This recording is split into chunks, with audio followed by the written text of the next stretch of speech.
Hello बच्चों, ये है आपका खूबसूरत सा चैनल जर्नी ऑफ साइंस। और इस जर्नी में मैं हूँ आपका गाइड पवन कुमार।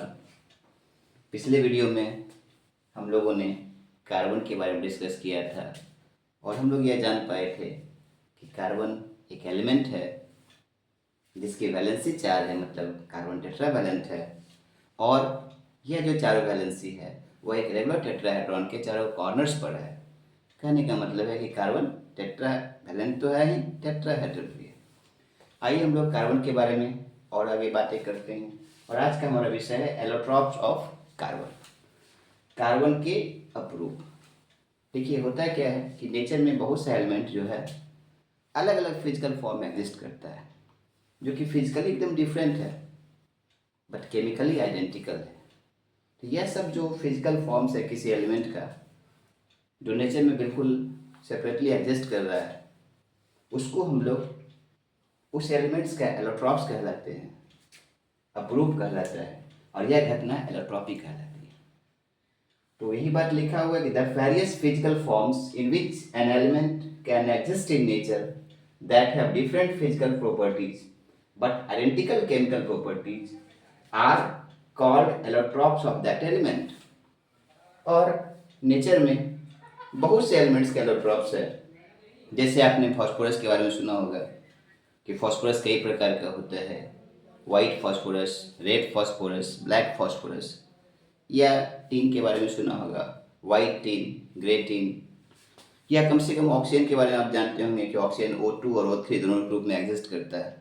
तो ये सब उन एलिमेंट्स का एलोट्रॉप्स कहलाते हैं। और नेचर में कार्बन का 3 एलोट्रॉप्स हैं, एक डायमंड है, एक ग्रेफाइट है और फुलरेंज है।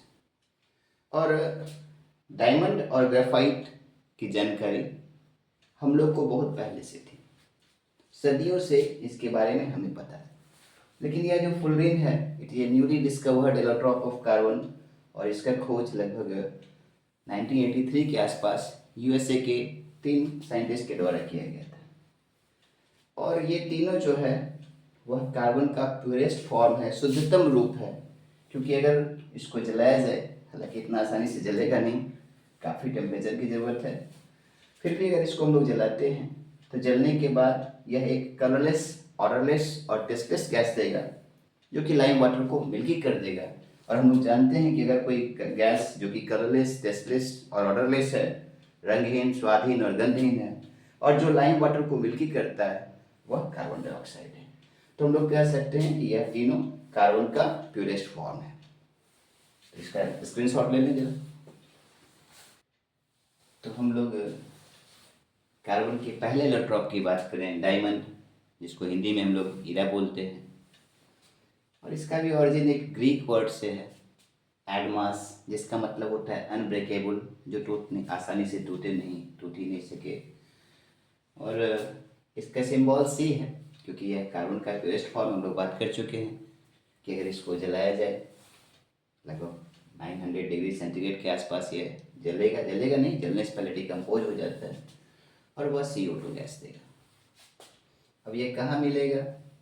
तो यह नेचर में फ्रीली मिलता है। दुनिया के कई देशों में इनका जो है सो अक्रेंस है। जैसे आपका साउथ अफ्रीका में, ऑस्ट्रेलिया में, रशिया में, वहाँ हीरे की खान है।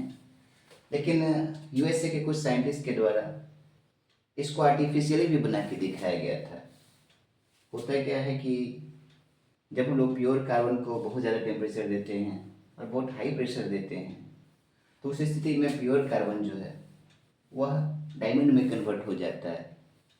बट ऐसा नहीं कि वो आर्टिफिशियली बनाए हैं तो अच्छा नहीं। नेचुरल डायमंड और सिंथेटिक डायमंड में कोई खास फर्क नहीं है, सिर्फ और सिर्फ साइज का। जो हम लोग आर्टिफिशियल डायमंड बनाते हैं वह छोटा छोटा होता है, नेचुरल डायमंड थोड़ा बड़ा है। और एक फेमस डायमंड के बारे में हम लोग सुने भी होंगे, कोहिनूर का नाम आप सुने होंगे, जिसका कि थर्ड जो है सो एंग्लो सिख वार में वो हमारा महाराणा रंजीत सिंह से अंग्रेजों के द्वारा ले लिया गया था, अंग्रेजों के पास चला गया। और अभी वह क्वीन विक्टोरिया के क्राउन का वह शोभा बढ़ा रहा है। और डायमंड को हम लोग नापते हैं किस में है, तो कैरेट में है। 1 कैरेट बराबर होता है 200 मिलीग्राम। इसको ज़रा स्क्रीनशॉट ले लें। तो हम लोग डायमंड का स्ट्रक्चर देखें। तो डायमंड क्रिस्टल में क्या होता है, डायमंड एक जायंट मॉलिक्यूलर एग्जाम्पल है, मतलब इसमें एटम्स की संख्या अनलिमिटेड होती है। जैसे हम लोग पानी के बारे में बोले तो पानी में हुआ H2O, तो H2O में 2 हाइड्रोजन और 1 ऑक्सीजन मिलकर पानी का एक मॉलिक्यूल बना है। लेकिन डायमंड जो क्रिस्टल है उसमें कार्बन की संख्या फिक्स नहीं है, अनलिमिटेड है। तो डायमंड कैसा है, जायंट मॉलिक्यूलर एग्जाम्पल है। और डायमंड क्रिस्टल में प्रत्येक कार्बन जो है वह 4 अलग अलग कार्बन से जुड़ा हुआ है, 4 कोवलेंट बॉन्ड के द्वारा। प्रत्येक कार्बन 4 अन्य कार्बन एटम से 4 कोवलेंट बॉन्ड के द्वारा वह जुड़ा हुआ है। और ये सभी जो कार्बन है वह एक रेगुलर टेट्राहेड्रॉन के चारों कॉर्नर्स पे है, जहाँ की बॉन्ड एंगल कितना है, जो टेट्राहेड्रल एंगल है 109 डिग्री एंड 28 मिनट्स।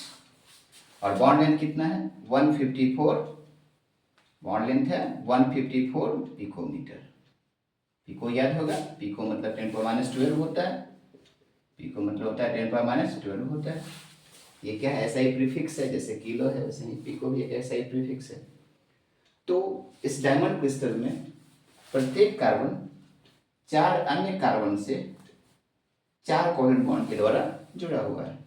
और ये चारों कार्बन कहाँ पर है, एक रेगुलर टेट्राहेड्रॉन के चारों कॉर्नर्स पर है, जहाँ बॉन्ड एंगल कितना है 109 डिग्री और 28 मिनट, और बॉन्ड लेंथ 154 पिकोमीटर। तो यह जो डायमंड क्रिस्टल में जो कोवलेंट बॉन्ड है इसमें 2 खास प्रॉपर्टी है। पहला प्रॉपर्टी क्या है कि बॉन्ड लेंथ कम है, ऐसे भी कार्बन छोटा एटम का एग्जाम्पल है तो निश्चित रूप से बॉन्ड लेंथ भी कम ही होगा। और दूसरा जो भी बॉन्ड है सब का सब डायरेक्शनल नेचर का है, सब 109 डिग्री 28 मिनट सब एक ही नेचर का है। तो चूंकि डायमंड के क्रिस्टल में बॉन्ड लेंथ कम है और बॉन्ड एंगल डायरेक्शनल है, इसके वजह से डायमंड में जो भी कार्बन एटम्स है वो अपनी जगह बहुत ही मजबूती से बंधा हुआ है, इतना मजबूती से कि हीरा को सिर्फ हीरा ही काट सकता है। और यह चीज़ डायमंड को हार्डेस्ट नॉन नेचुरल सब्सटेंस बनाता है। अगर मान लीजिए हम लोग एक लोहा के सीट पर हीरा को रख दें और उसके ऊपर हथौड़ी से बड़ा हथौड़ा से प्रहार करें तो जो डायमंड है वह उस आयरन सीट के अंदर धंस जाएगा, लेकिन वह टूटेगा नहीं, क्योंकि ये it is hardest known natural substance है। इसका जरा स्क्रीनशॉट ले लें। तो अगर हम लोग डायमंड का हम लोग स्ट्रक्चर ड्रॉ करना कहें तो हम लोग पहले एक एटम को खींचेंगे, कहीं पेज पर या बोर्ड पर एक एटम ड्रॉ करेंगे और उस एटम में हम लोग कार्बन की टेट्रा वैलेंसी बढ़ाएंगे, है ना। हम लोग जानते हैं कि कार्बन की वैलेंसी 4 है, तो आपको 4 वैलेंसी इसको आपको पूरा करना है। तो ये इस सेंट्रल कार्बन का हम लोग 4 पूरा देते हैं, तो ये रहा 1 2 3 और ये 4।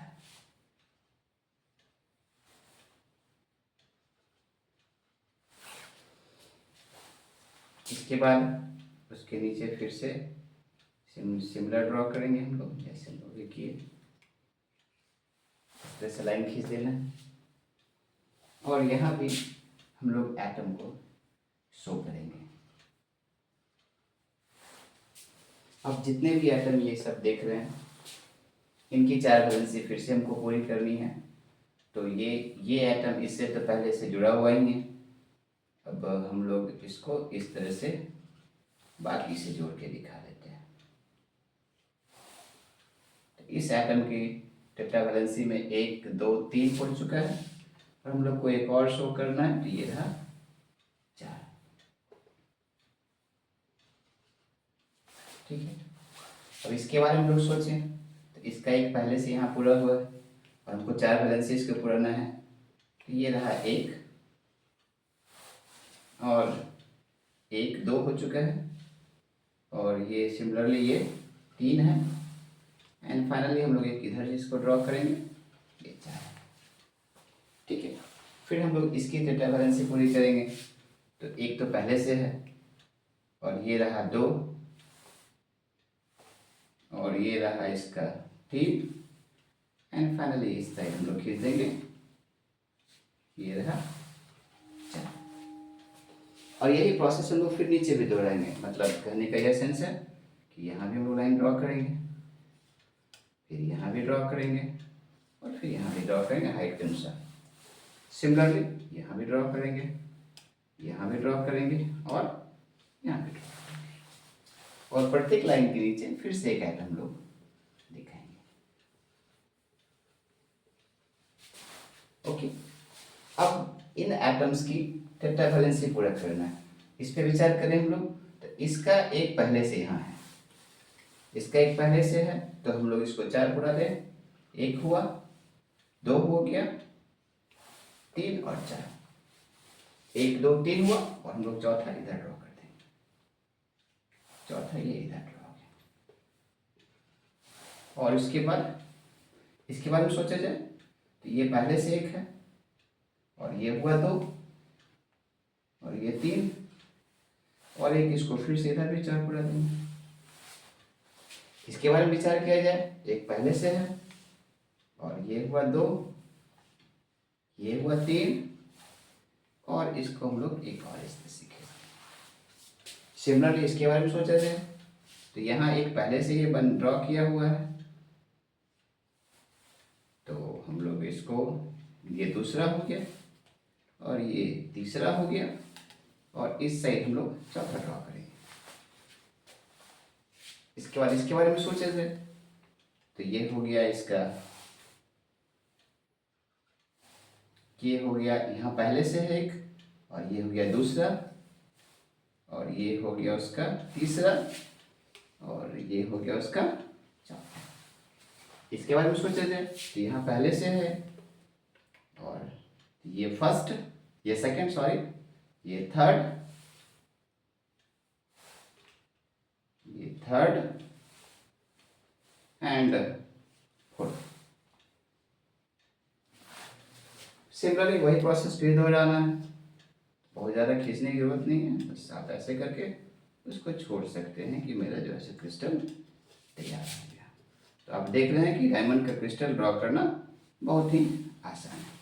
ड्रॉ कर ले, हम लोग लिख सकते हैं structure of diamond crystal, structure of diamond crystal. Practice कीजिएगा, आसान है। अब हम लोग डायमंड के भौतिक गुणों की चर्चा करते हैं। तो फिजिकल प्रॉपर्टी में पहला ये ट्रांसपेरेंट कलरलेस सॉलिड है। हालांकि कुछ डायमंड कलरफुल भी हो सकते हैं ड्यू टू रेडिएशन एक्सपोजर और due to contamination during its formation like nitrogen, boron. जब डायमंड का क्रिस्टल धरती के अंदर बन रहा होता है तो उस वक्त अगर रेडिएशन का एक्सपोजर हुआ या कोई अशुद्धि उसके क्रिस्टल में शामिल हो गई, नाइट्रोजन या बोरॉन जैसे, तो यह कलरफुल भी हो सकता है। But it is a transparent colourless solid. It has very high melting point. Diamond का मेल्टिंग पॉइंट बहुत ज़्यादा है, लगभग 4000 डिग्री के आसपास है। अभी हम लोग बात किए कि डायमंड क्रिस्टल में जो एटम्स है वो बहुत मजबूती से बंधे हुए हैं, और मेल्टिंग पॉइंट क्या होता है तो उस स्ट्रेंथ का एक सिंबल है जिसका जितना बंधन मजबूत है उसका मेल्टिंग पॉइंट उतना ही ज़्यादा है। और कार्बन को अगर 4 बैलेंस इलेक्ट्रॉन्स हैं और चारों अगर 4 कोवेलेंट बॉन्ड बनाए हुए हैं तो बैलेंस इलेक्ट्रॉन्स की कमी हो गई है, सॉरी फ्री इलेक्ट्रॉन्स की कमी हो गई, और इस फ्री इलेक्ट्रॉन्स की कमी के कारण यह इलेक्ट्रिसिटी का बैड कंडक्टर है। लेकिन इसकी जो थर्मल कंडक्टिविटी है वो बहुत ज़्यादा है। किसी भी सब्सटेंस का थर्मल कंडक्टिविटी इससे ज़्यादा नहीं मानता, अभी तक पता चला है। और इसका रिफ्रैक्टिव इंडेक्स भी सबसे ज़्यादा है, 2.42 के आसपास। हम लोग फिजिक्स में रिफ्रैक्टिव इंडेक्स पढ़े थे, और हम लोग जानते हैं कि रिफ्रैक्टिव इंडेक्स जो है वह डायमंड का सबसे ज़्यादा है। यूजेस, डायमंड का क्या क्या उपयोग है? तो डायमंड का उपयोग 2 वजह से है। एक तो उसकी चमक की वजह से, और दूसरा उसके हार्डनेस की वजह से। चूँकि डायमंड का रिफ्रैक्टिव इंडेक्स बहुत ज़्यादा है, इसलिए यह अपने ऊपर पड़ने वाले कम से कम रोशनी को भी रिफ्लेक्ट और रिफ्रैक्ट कर सकता है, और इसके कारण यह अंधेरा में भी जगमगाते रहता है। ठीक है, और जिसके वजह से इसका एक उपयोग तो बहुत ज़्यादा उपयोग कहिए कि ये आपका ज्वेलरी में होता है, अंगूठी बनाने में या फिर और दूसरे तरह का जो आभूषण है उसके बनाने में। दूसरा, हार्डनिंग की वजह से हम लोग इसका उपयोग ग्लास को काटने में अथवा मार्बल को काटने में, या फिर जो हम लोग रॉक को ड्रिल करते हैं, आपको याद होगा कि हम लोग क्लास 8 में पेट्रोलियम की चर्चा किए थे, तो पेट्रोलियम पेट्राओलियम रॉक वायर वो पत्थर के लेयर्स के बीच में फंसा हुआ है। तो अगर हम लोग लोहा का ड्रिल यूज करेंगे तो पत्थर पे वो लोहा का ड्रिल काम नहीं करेगा। तो हम लोग क्या करते हैं कि उस ड्रिल के टिप पर डायमंड लगा देते हैं। एक तो डायमंड लोहा से उस पत्थर से कई गुना ज़्यादा, कई 100 गुना ज़्यादा हार्ड है, और दूसरा इसकी थर्मल कंडक्टिविटी बहुत ज़्यादा है, तो वह ड्रिल गर्म भी नहीं होगा और उसको आसानी से काट देगा। इसलिए हम लोग रॉक को ड्रिल करने के लिए जो हम लोग बोरर्स बनाते हैं, ड्रिल मशीन्स बनाते हैं, उसमें इसका उपयोग होता है। And in making dies for drawing thin wires from metal से पतला पतला तार बनाने के लिए हम डाई तैयार करते हैं, उसमें भी डायमंड का प्रयोग होता है। और एक और उपयोग है, जो आई सर्जन्स हैं वह डायमंड का नाइफ के द्वारा, जो कैटरैक्ट जिसको अपने मोतियाबिंद कहते हैं, तो उसको निकालने में चूँकि जो है जो डायमंड का जो नाइफ है बहुत ही शार्प एज कहा जाए उसको, इसलिए आई सर्जन्स के द्वारा उसका उपयोग किया जाता है। तो ये डायमंड का उपयोग दो ही वजह से है, एक हार्डनेस की वजह से और दूसरा उसके एक्स्ट्रा ऑर्डिनरी ग्रेडियंट्स की वजह से। नोट कर लें जरा। अब हम लोग कार्बन के दूसरे इलेक्ट्रॉन की चर्चा करें, ग्रेफाइट, इसको हिंदी में भी ग्रेफाइट ही कहते हैं। और यह भी एक ग्रीक वर्ड ग्राफीन से बना है, जिसका मतलब लिखना होता है, टू राइट। पुराने ज़माना में शायद लोग देखते होंगे कि इससे कुछ लिखा जा सकता है दीवार पर, तो फिर उसी से इसका नाम पड़ गया। और इसका भी सिंबल सी ही है, यह कार्बन का एलोट्रॉप है और प्योरेस्ट फॉर्म है। अगर इसको भी जलाएंगे तो C+O2 CO2 देगा, जो कि लाइम वाटर को मिल्की कर देगा। और यह कहाँ मिलेगा, तो दुनिया के कई जगह में यह इसका ऑकरेंस है, और यह नेचर में आसानी से मिलता है। माइका, क्वार्ट्ज, माइका मैंने अब्रक हुआ, सिलिका बालू जिसको कह रहे हैं, तो ये सब के साथ मिक्स हो मिलता है। लेकिन इसको आर्टिफिशियल भी लोग तैयार कर सकते हैं, डिजायर्ड शेप में, मनचाहा शेप और साइड में, है ना। तो कैसे, तो वह प्योर कार्बन को हाई टेम्परेचर और हाई प्रेशर डालने पर वह धीरे धीरे क्या होता है कि वह ग्रेफाइट में कन्वर्ट हो जाता है। तो it can also be prepared artificially. तो अब हम लोग इसके स्ट्रक्चर की बात करेंगे, ठीक है। इसको जरा मिटा दें। तो हम लोग ग्रेफाइट का स्ट्रक्चर देखें तो हीरा के जैसे ही ग्रेफाइट भी जायंट मॉलिक्यूलर एग्जाम्पल है। इसमें भी कार्बन एटम्स की संख्या लिमिटेड है, और जो भी जायंट मॉलिक्यूल होते हैं, चाहे हीरा हो या फिर सिलिकॉन कार्बाइड का नाम आप सुने होंगे, तो यह सब एक्सट्रीमली हार्ड होता है और इलेक्ट्रिसिटी का बैड कंडक्टर होता है। लेकिन यहाँ बात कुछ और है, ग्रेफाइट जायंट मॉलिक्यूल होते हुए भी सॉफ्ट सब्सटेंस है और इलेक्ट्रिसिटी का वह बहुत अच्छा कंडक्टर है। तो ऐसा क्यों है, तो ऐसा इसके स्पेशल स्ट्रक्चर के कारण है। तो ग्रेफाइट में क्या होता है, कार्बन एटम्स लेयर्स में अरेंज हैं। इस तरह से कई लेयर्स होते हैं, एक लेयर, दो लेयर, तीन लेयर्स में अरेंज है। और प्रत्येक कार्बन एटम, ग्रेफाइट क्रिस्टल में प्रत्येक कार्बन एटम अपने ही लेयर के 3 अलग अलग कार्बन एटम से 3 कोवैलेंट बॉन्ड बनाए हैं, और इस तरह से फ्लैट हेक्सागोनल रिंग्स बनता है, जैसे हम लोग बना के दिखाएं। यहाँ देखते हैं लोग, इस तरह से फ्लैट हेक्सागोनल रिंग्स हम लोग बना सकते हैं, ठीक है, फ्लैट हेक्सागोनल। तो अगर इस एटम की बात करें तो एक यहाँ बना है, एक यहाँ जुड़ा है और एक यहाँ जुड़ा है। तो कोई भी कार्बन एटम अपने ही लेयर के 3 अलग अलग कार्बन एटम से 3 कोवैलेंट बॉन्ड के द्वारा जुड़ा हुआ है, जहाँ बॉन्ड एंगल कितना है 120 डिग्री, और बॉन्ड लेंथ वही 141 पिकोमीटर के आसपास है। अब कार्बन को 4 बॉन्ड बनाना चाहिए था, बट यहाँ 3 बना हुआ है, तो चौथा बॉन्ड दूसरे लेयर के साथ है।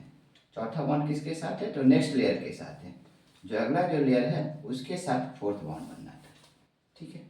लेकिन इसके बीच में डिस्टेंस ज़्यादा है, लगभग आपका 340 पिकोमीटर का दूरी है। तो दूरी ज़्यादा होने के कारण चौथा बॉन्ड बन नहीं पाता है, और प्रत्येक कार्बन का एक इलेक्ट्रॉन फ्री हो जाता है।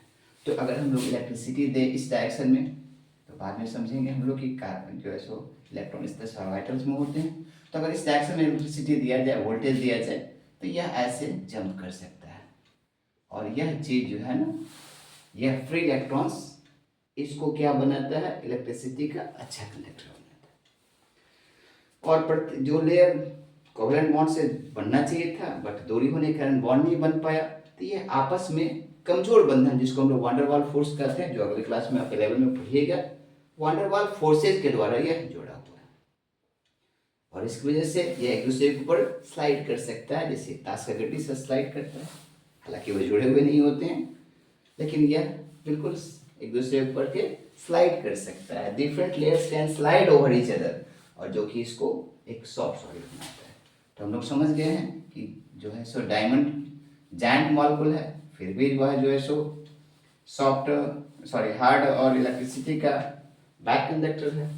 और ग्रेफाइट भी जायंट मॉलिक्यूल है, फिर भी वह सॉफ्ट और इलेक्ट्रिसिटी का गुड कंडक्टर है। ऐसा ग्रेफाइट के स्पेशल स्ट्रक्चर की वजह से। इसको जरा स्क्रीनशॉट ले लें। आइए हम लोग ग्रेफाइट के फिजिकल प्रॉपर्टीज को देखें। तो पहला बात यह है कि यह एक भूरे रंग का ब्लैक सॉलिड है। और हम लोग अभी इसके स्ट्रक्चर की बात की है, तो उसमें हम लोग समझ पाए कि ग्रेफाइट जो है उसमें से प्रत्येक कार्बन का एक इलेक्ट्रॉन फ्री है, डिफरेंट लेयर्स के बीच में वो मूव कर सकता है, और इसलिए यह इलेक्ट्रिसिटी और हीट का अच्छा कंडक्टर है। और यह एक सॉफ्ट सॉलिड है, ये भी हम लोग चर्चा किए। क्यों सॉफ्ट है? क्योंकि लेयर्स आपस में कमजोर वांडरवाल फोर्सेज के द्वारा जुड़े हुए होते हैं और एक दूसरे पर स्लाइड कर सकते हैं, और यह चीज़ ग्रेफाइट को सॉफ्ट सॉलिड बनाता है। यूजेस, ग्रेफाइट का यूज दो वजह से है। एक तो सॉफ्टनेस की वजह से। सॉफ्टनेस की वजह से हम लोग क्या करते हैं, एक तो सॉफ्ट है और ब्लैक है, या ग्रेइश ब्लैक है, और यह कार्बन पे यह कागज पे दाग छोड़ जाता है। तो हम लोग इसके लिए क्या करते हैं, इसमें डिजायर्ड अमाउंट में क्ले मिला करके हम लोग उसका पेंसिल का जो है सो कोर बनाते हैं। तो ये इसका उपयोग है, जो कि हम लोग दैनिक जीवन में देखते भी हैं। और दूसरा इसका उपयोग इसके कंडक्टिविटी की वजह से है। हम लोग ड्राई सेल्स का या दूसरे इलेक्ट्रिक एसेसरीज का हम लोग इलेक्ट्रोड्स बनाते हैं। इसके अलावा हम लोग क्लास 10 में ही जब हम लोग इलेक्ट्रिसिटी पढ़े थे और इलेक्ट्रिक मोटर की चर्चा किए थे, तो वहाँ कार्बन ब्रश की बात आई थी। तो कार्बन ब्रश को बनाने में भी ग्रेफाइट का प्रयोग होता है, क्योंकि वह जो आर्मेचर है वो रोटेटिंग है, और उसको कंटिन्यू जो है सो इलेक्ट्रिसिटी देना है, इसलिए हम लोग वहाँ कार्बन ब्रश यूज करते हैं। इसके अलावा आपका सॉफ्टनेस की वजह से या तो हम लोग इसको ड्राई लुब्रिकेंट के रूप में, सूखा लुब्रिकेंट के रूप में, या सॉलिड लुब्रिकेंट के रूप में पाउडर फॉर्म में यूज कर सकते हैं। कहाँ? जहाँ हैवी मशीनरी है, जहाँ आग लगने की संभावना है, जहाँ हम लोग पेट्रोलियम यूज नहीं कर सकते हैं, तो वहाँ ड्राई लुब्रिकेंट के रूप में या सॉलिड लुब्रिकेंट के रूप में ग्रेफाइट का पाउडर हम लोग यूज करते हैं। या हम लोग इसको पेट्रोलियम जेली के साथ मिला के ग्रेफाइट बेस के रूप में यूज कर सकते हैं। तो ये सब ग्रेफाइट का यूजेस है। तो इसका यूज दो वजह से, एक तो इसके सॉफ्टनेस की वजह से, और दूसरा इसके इलेक्ट्रिसिटी के कंडक्टिविटी की वजह से। देख लीजिए, अब हम लोग कार्बन के तीसरे इलेक्ट्रॉन की चर्चा करें, जिसको फुलरेंस के नाम से हम लोग जानते हैं। और यह फुलरेन जो है वह कार्बन का एक न्यू क्लास है। कहने का मतलब है यह एक recently discovered allotrope of carbon है। हम लोग पहले भी चर्चा कर चुके हैं कि 1983 के आसपास यूएसए के साइंटिस्ट के द्वारा इसको खोजा गया था। और कार्बन की इस एलोट्रॉप में दो खासियत यह है कि पहला, सब का सब स्फेरिकल है, और दूसरा सब में even number of carbon atoms है, जो कम से कम 7 है या 350 या उससे भी ज़्यादा है, पर कम से कम 60 है। और यह जो 60 वाला, जिसको हम लोग C60 कहते हैं, यही सबसे पहले आइडेंटिफाई भी किया गया था और सबसे स्टेबल फुलरेंस है। ये सब फुलरेन ही है, C60 हो या 350 हो, सब फुलरेंस ही हैं। बट C60 का एक नाम पड़ गया बक मिस्टर फुलरेन। एक अमेरिकन डिजाइनर थे, इंजीनियर भी थे, है ना, और उनके द्वारा बनाया गया कि जो डोम है, एक स्ट्रक्चर जो है, तो उसका जो स्ट्रक्चर का, उनके द्वारा बनाया गया स्ट्रक्चर का जो डिज़ाइन है कहिए, तो वह C60 के डिज़ाइन से मैच करता है, और इसीलिए उनके नाम पर C60 को हम लोग बक मिस्टर फुलरेन कहते हैं। बक मिस्टर फुलरेन उनके नाम पर। तो आइए हम लोग इसका स्ट्रक्चर देखें, ऐसा क्या बात था। तो पहला बात है कि यह cage like fuse ring structure है, पिंजरानुमा है, और जो कि बिल्कुल फुटबॉल की तरह, या कह सकते हैं सॉकर बॉल, यह भी एक तरह का खेल है, इसके में गेंद की आवश्यकता होती है, इसको सॉकर बॉल कहते हैं, और इसलिए इसका नाम बकी बॉल पड़ गया। और इसमें जैसे आप फुटबॉल देखे होंगे तो इसमें काला और उजला जो है सो रिंग्स होते हैं, कुछ पेंटागोनल होते हैं, कुछ हेक्सागोनल रिंग्स है। जस्ट इसका स्ट्रक्चर भी वैसा ही है। इसमें पेंटागोनल रिंग्स की संख्या 12 है और हेक्सागोनल रिंग्स की संख्या 20 है। तो हम लोग इसका स्ट्रक्चर जो ड्रॉ करेंगे तो इस तरह से हम लोग पहले से एक सर्किल ड्रॉ कर लेंगे, और उस सर्किल में हम लोग हम लोग पेंटागन की रचना करेंगे। इस तरह से पेंटागन बना लेंगे। उस सर्किल में लोग पहले पेंटागन ड्रॉ कर लेंगे, और उस पेंटागन में हम लोग फिर चारों तरफ से हेक्सागन बनाना शुरू करेंगे। देखा जाए कैसे, तो एक इधर हुआ, एक इधर हुआ, हम लोग हर तरफ से हेक्सागन को हम लोग ड्रॉ करेंगे। ठीक है, फिर इसको देखिए, ऐसे ऐसे ऐसे, इधर सोचा जाए तो ऐसे ऐसे ऐसे और ऐसे हम लोग हेक्सागन ड्रॉ करेंगे। ठीक है, इस पेंटागन से कोई भी पेंटागन अटैच नहीं होगा, पेंटागन से हेक्सागन अटैच होगा।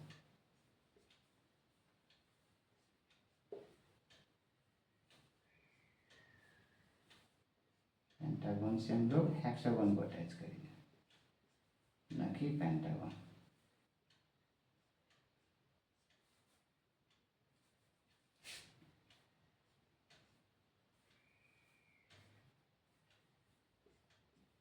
और इसको हम लोग फाइनली यहाँ पे ऐसे से ज्वाइन करते जाएंगे। इस तरह से एक पेंटागन के चारों ओर हेक्सागन बना करके हम लोग जो है सो फुल लेंथ का स्ट्रक्चर ड्रॉ कर सकते हैं, और जहाँ भी जंक्शन पॉइंट है वहाँ हम लोग कार्बन आइटम्स को हम लोग शो करेंगे कि भाई ये मेरा कार्बन आइटम्स है। तो इस तरह से फुल लेंथ के स्ट्रक्चर में पेंटागोनल और हेक्सागोनल रिंग्स होते हैं, जिसमें पेंटागोनल रिंग्स की संख्या 12 है और हेक्सागोनल रिंग्स की संख्या 20 है। और इसकी वजह से यह फुटबॉल की भांति दिखता है, इसका स्ट्रक्चर फुटबॉल के जैसा भी है, इसलिए इसका एक और नाम बकी बॉल है। तो इसका दो नाम पड़ गया, एक बकमिस्टर फुलरिंग जो कि एक अमेरिकन डिजाइनर थे और उनके द्वारा बनाया गया स्ट्रक्चर इसके स्ट्रक्चर से मैच करता है, और दूसरा चूंकि वो फुटबॉल की भांति दिखता है इसलिए इसका बकी बॉल भी नाम है। नोट कर लें। इसकी फिजिकल प्रॉपर्टी की बात करें तो यह एक डार्क क्रिस्टलाइन सॉलिड है। क्रिस्टल याद होगा, क्रिस्टल किसको कहते हैं? एक ऐसा सॉलिड जिसमें पार्टिकल्स का एक निश्चित अरेंजमेंट हो, 3D अरेंजमेंट हो, उसको हम लोग क्रिस्टल कहते हैं। जैसे डायमंड का क्रिस्टल, ग्रेफाइट क्रिस्टल हो। यह भी एक डार्क क्रिस्टलाइन सॉलिड है रूम टेम्परेचर पर, और यह ना तो डायमंड की तरह बहुत ज़्यादा हार्ड है और न ही ग्रेफाइट की तरह बहुत ज़्यादा सॉफ्ट है। कहने का मतलब मेल्टिंग पॉइंट और बॉइलिंग पॉइंट, मेल्टिंग पॉइंट भी डायमंड और ग्रेफाइट के बीच में ही होगा, 2700 डिग्री के आसपास। और इसका उपयोग, चूँकि यह न्यूली डिस्कवर्ड एलोट्रॉप है, फुल लेंथ एक न्यू ब्रांच है केमिस्ट्री का, तो हम लोग को बहुत ज़्यादा जानकारी भी नहीं है। और जो फुल लेंथ में जो सबसे बेस्ट स्टडीज है, जिसके बारे में लोग सबसे ज़्यादा जानते हैं, वह बकमिस्टर फुलरिंग ही है। तो हम लोग लिख सकते हैं कि इसका उपयोग सुपर कंडक्टर्स के रूप में और सेमीकंडक्टर्स के रूप में होता है। सुपर कंडक्टर आप लोग हायर क्लास में पढ़ेंगे, जिसकी रेसिस्टिविटी 0 होती है, उसको लोग सुपर कंडक्टर्स कहते हैं। और दूसरा लुब्रिकेंट्स के रूप में हम लोग यूज़ करते हैं कैटलिस्ट, जो कि रिएक्शन के स्पीड को बढ़ा दे, है ना, उसको लोग कैटलिस्ट कहते हैं। और एक उपयोग यह भी कर सकते हैं कि जो क्रॉनिक डिजीज हैं जैसे कैंसर है, एड्स है, उसके ट्रीटमेंट में इसका उपयोग होता है। तो ये सारी बातें जो है सो इसके यूजेज में हम लोग लिख सकते हैं। तो ये हम लोग जितना हम लोग चर्चा किए वह किस पे हम लोग बात हुआ, तो कार्बन, एलोट्रॉप्स ऑफ कार्बन पे। और इस तरह से कार्बन हम लोग जो शुरू में बात किए थे कि हम लोग जो है इस चैप्टर को 2 भागों में बांट के पढ़ेंगे। पहले हम लोग कार्बन के बारे में बात करेंगे, फिर उसके कंपाउंड की चर्चा करेंगे। तो आज हम लोग कार्बन के बारे में पूरी बातें कर चुके हैं, और कल हम लोग जब नया पार्ट इसका बनाएंगे, नया वीडियो में हम लोग कंपाउंड्स ऑफ कार्बन की बात करेंगे। Thank you for watching my video.